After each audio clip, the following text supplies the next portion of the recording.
If you want to increase conversions fast, this is a ridiculously easy way to do it. Hi, I'm Paige. I'm an email strategist, and today I'm going to share with you an unbelievably easy way to improve the performance of your email ecosystem.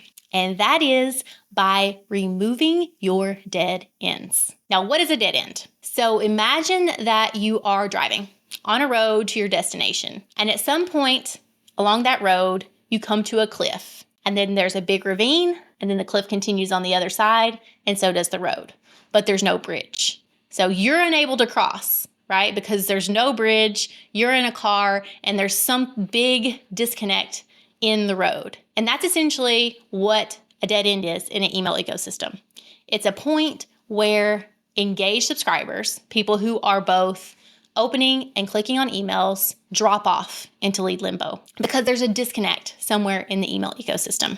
And just by finding these dead ends and putting connectors in or building bridges, to go with our metaphor there, you can move more engaged leads down the buyer's journey towards the point of conversion. Now, keep in mind, this is a fix to a structural problem. Disconnects are largely structural issues. It won't fix issues on the strategy side. It won't fix issues on the copywriting side. So those will still exist. This only fixes your structural issue of having disconnects that you're unaware of, where people are unable to move forward easily. So how do you find these dead ends? Well, step one is obviously to map out your email ecosystem like as a whole at a high level. Now, I do this using a tool like Whimsical, but you can just as easily use pen and paper or another type of flow mapping tool, or you may even have a view like this in your email service provider built in. Now, keep in mind, if you have a complex business, you have lots of different customer segments, product categories, service categories, you can take a smaller chunk of your email ecosystem and only look at the part that should connect, right? So maybe that's for a specific product. You would look at the experience for a specific product group or product category, or maybe customer segment, depending on where those lines are drawn in your company. So you don't have to map out everything all at once, especially if that's overwhelming. Just focus on a specific sub-email ecosystem within the larger whole that should connect, that represents a buyer's journey from beginning to end. Now, part of that mapping process means going into each individual email sequence and making sure that there are paths to the next step. There are links and calls to action that lead to whatever that next step should be. And then in your visual map, you want to make sure that you draw arrows or connectors indicating that, yes, this does lead to the next step. So what you need to realize, though, is that there are two types of dead ends. One is your dead end for your yes path. So your yes path are people who are actually converting, as in they get emails, they take the action, they trigger a new experience. They get emails, they take the action, they trigger a new experience. That's your yes path. Those are the dead ends that are easiest to notice because you'll see that you can't draw an arrow between this email sequence and this next step because there's nothing leading them to the next step. Those are the easiest dead ends to spot.